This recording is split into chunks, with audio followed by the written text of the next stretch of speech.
Hello everyone, welcome back to my YouTube channel physics tuition by Ajay Sharma. आज का हमारा topic है torque on a current carrying coil in magnetic field.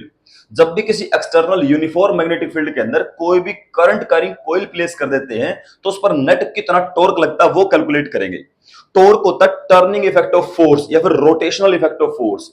जब भी कोई फोर्स किसी ऑब्जेक्ट पर इस तरीके से लगे कि वो ऑब्जेक्ट मूव करने के बजाय रोटेट करने लग जाए, टर्न हो जाए, मैं बोलूंगा फोर्स नहीं, उस पर टॉर्क लगा है।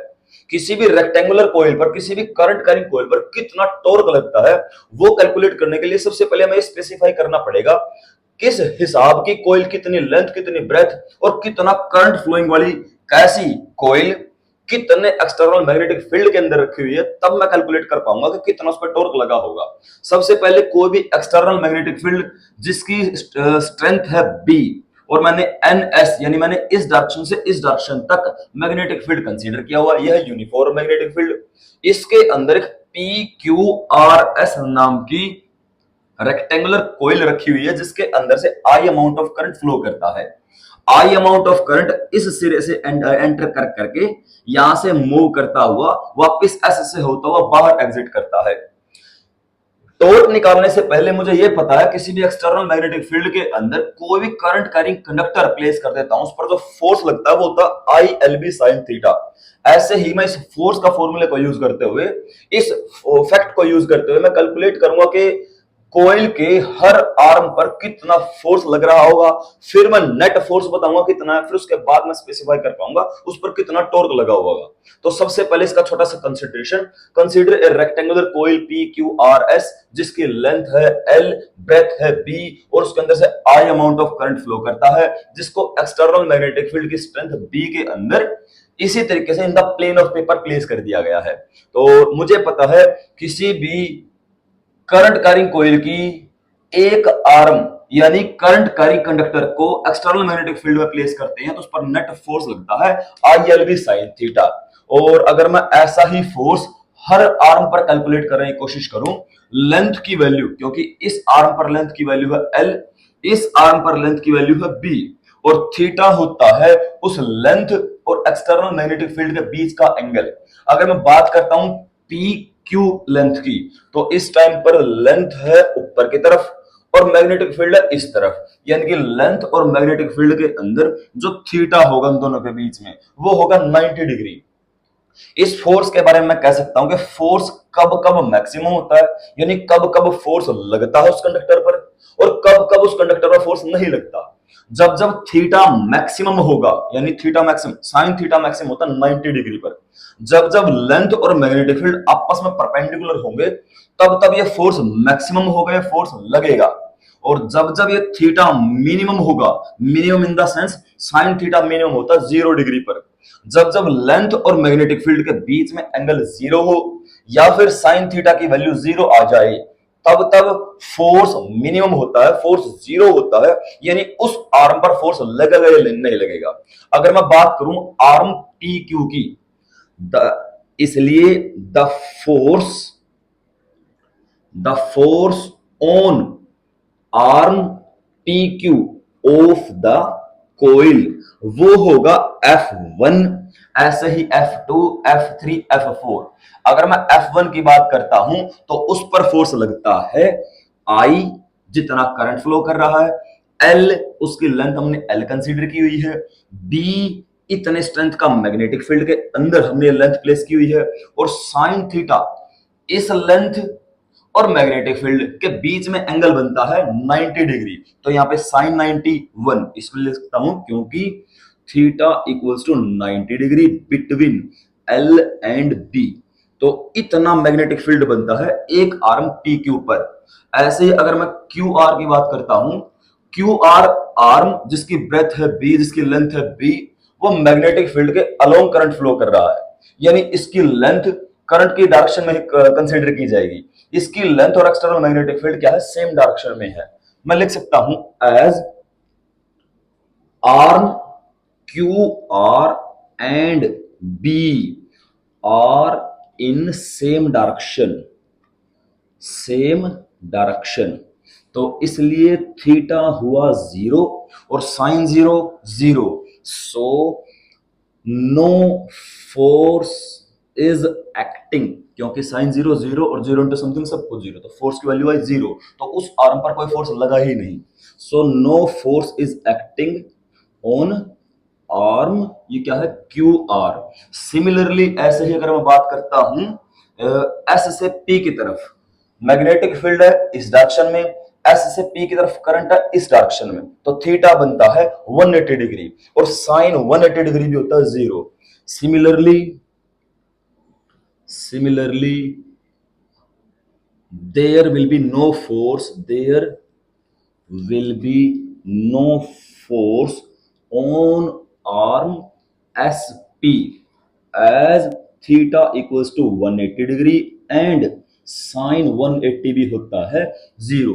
तो फर्स्ट आर्म पर फोर्स है, इस आर्म पर और इस आर्म पर कोई फोर्स नहीं है, बची है ये आर्म, इस पर करंट की डायरेक्शन डाउनवर्ड, नीचे की तरफ मैग्नेटिक फील्ड है इस डायरेक्शन में, तो दोनों के बीच में एंगल बनता है 90 डिग्री, यानी परपेंडिकुलर है, यानी 90 डिग्री sin 91, यहां पे भी फोर्स होगा, तो मैं लिख सकता हूं and the force on arm, ये है R S of the rectangular coil is, force होता है, क्योंकि मैं सेकंड आर्म की बात कर रहा हूं इसलिए F2 से डिनोट कर देता है इसको। फोर्स हुआ, फिर से same formula ILB sign theta, और थीटा है 90 डिग्री इसलिए साइन 91 आ जाएगा I, लेंथ L B, ये लेंथ भी यही लेंथ L है, लेंथ भी L है, मैग्नेटिक फील्ड भी है, और इसके अंदर से भी I amount of current flow करता था।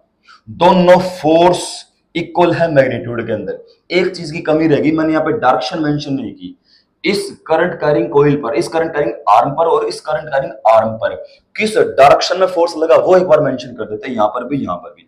अगर मैं बात करता हूं फर्स्ट की, तो ये डायरेक्शन हुई, डायरेक्शन निकालने के लिए हम लोग यूज करते हैं Fleming left hand rule. Fleming left hand rule के अकॉर्डिंग लेफ्ट हैंड को कुछ इस तरीके से प्लेस करेंगे कि फोर्स, फील्ड और करंट आपस में म्यूचुअली परपेंडिकुलर हो।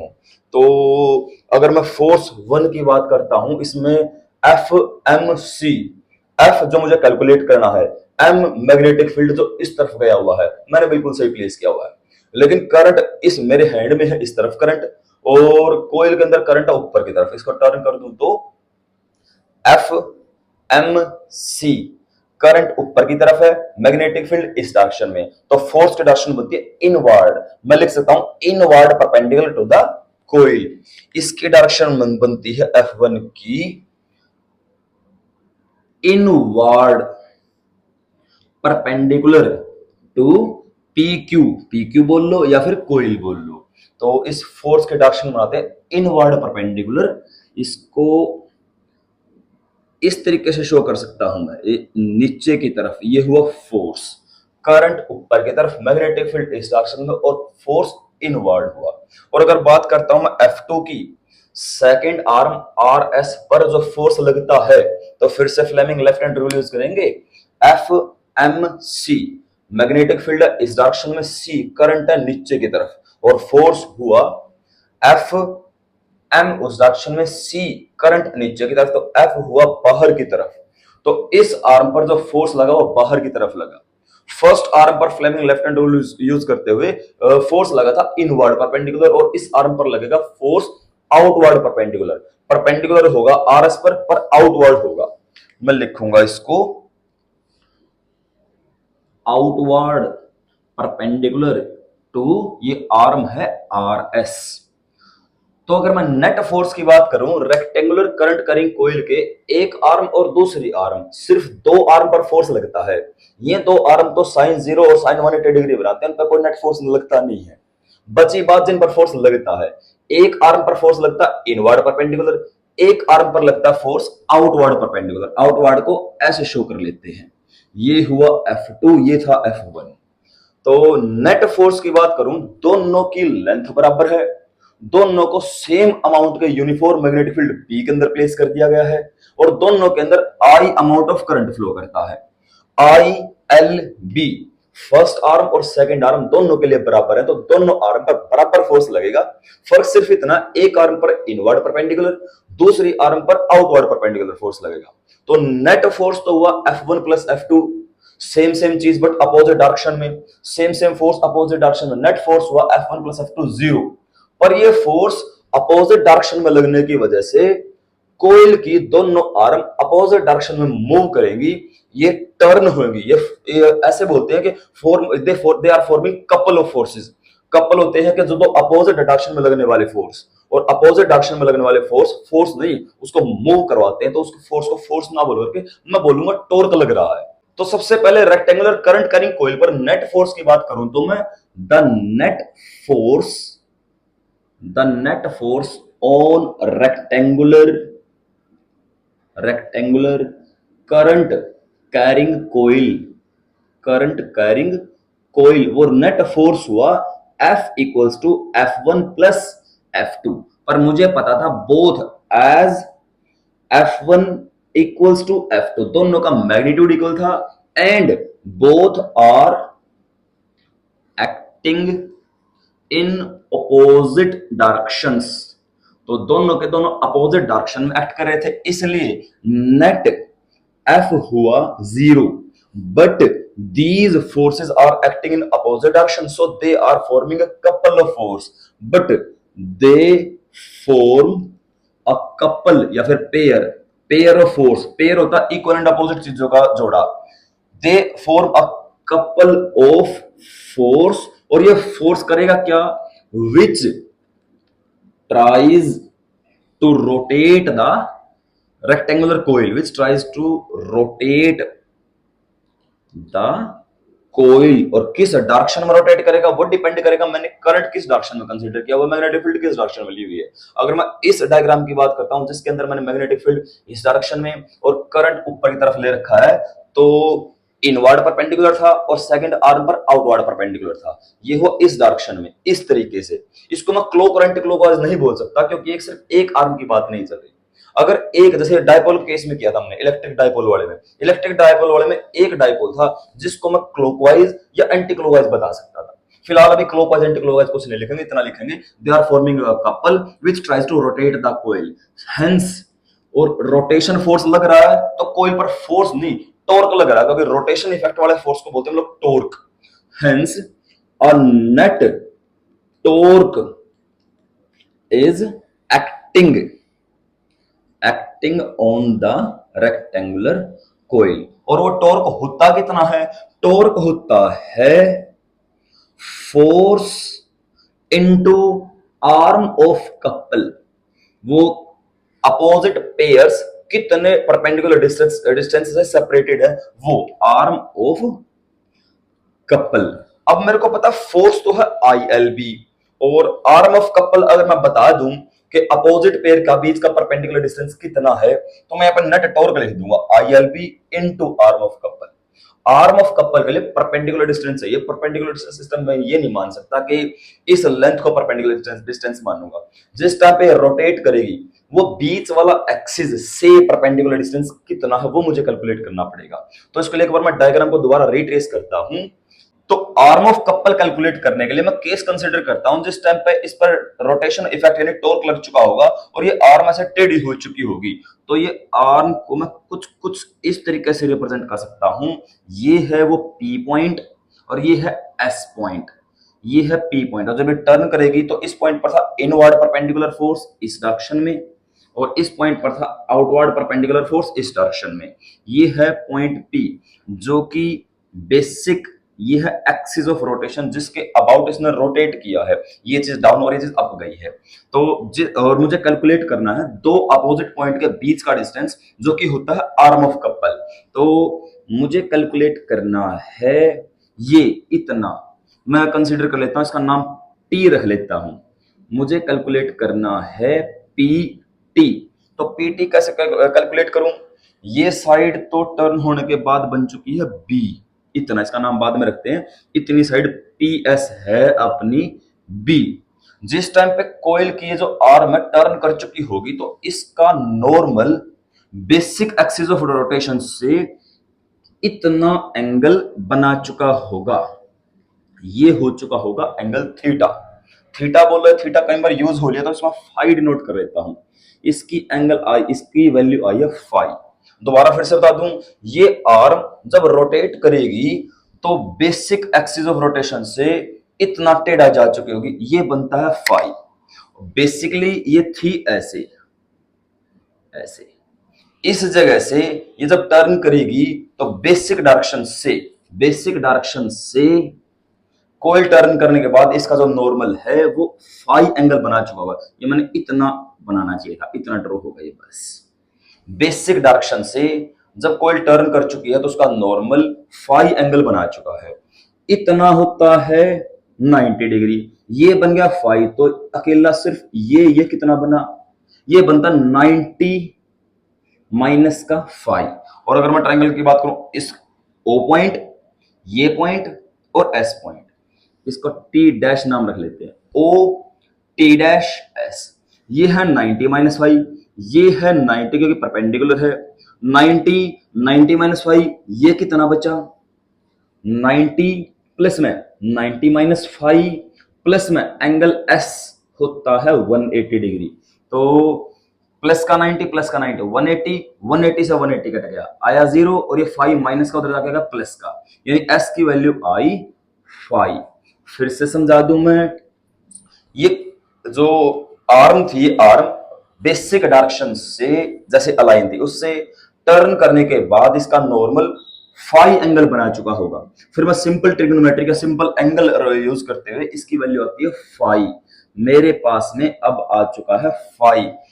ये था वो टेढ़ी पी एस, इस डायरेक्शन में एन, इस डायरेक्शन में एस, और ये पॉइंट था पी। मुझे कैलकुलेट करना है टी, पी टी, ये ब्रेथ है बी, इतनी यहां से यहां तक इसकी वैल्यू है बी। मुझे कैलकुलेट करना है टी, इस एस की वैल्यू आई है फाई, पी टी की वैल्यू पता करनी है, पी एस की वैल्यू है।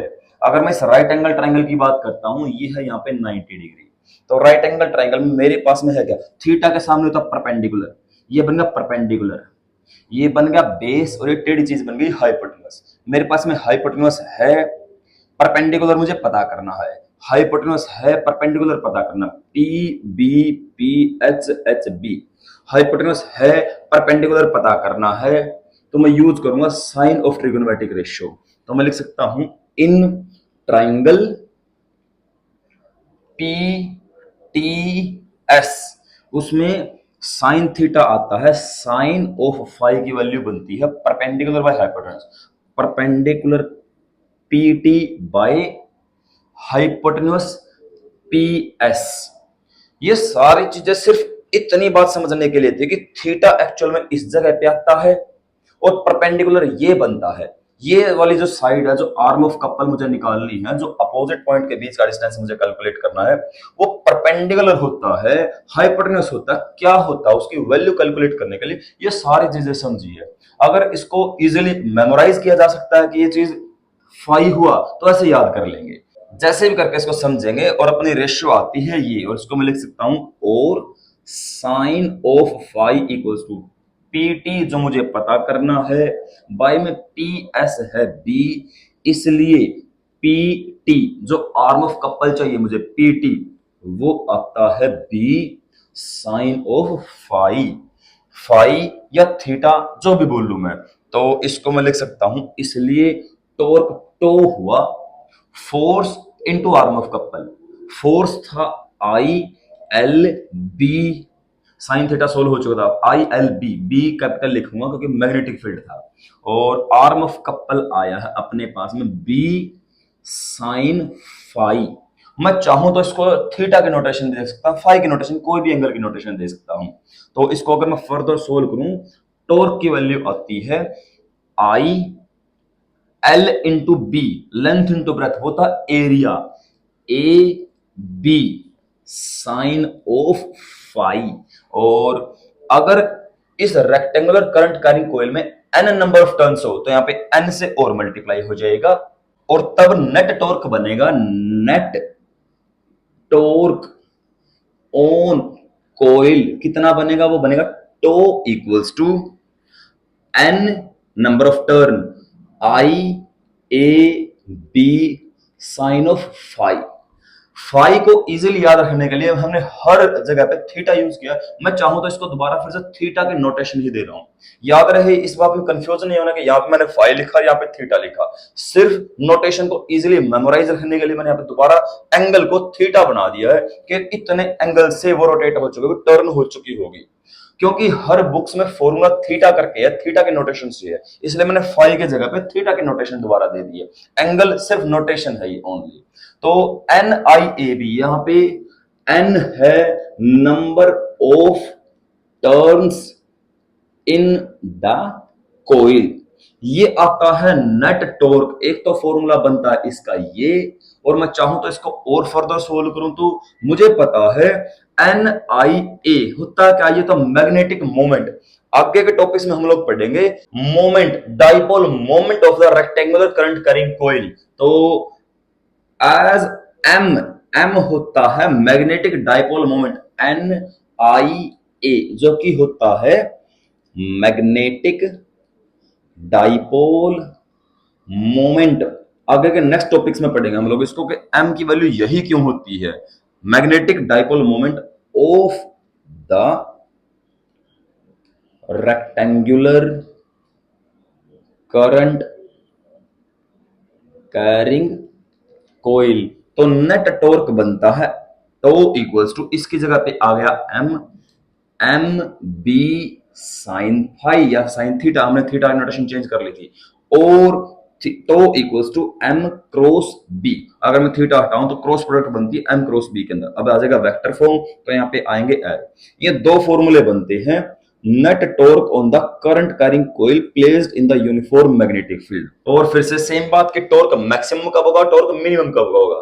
टॉर्क मैक्सिमम तब होगा जब जब साइन थीटा की वैल्यू मैक्सिमम होगी, थीटा 90 डिग्री, यानी जब जब पूरे पूरे परपेंडिकुलर होंगे एक्सटर्नल मैग्नेटिक फील्ड के।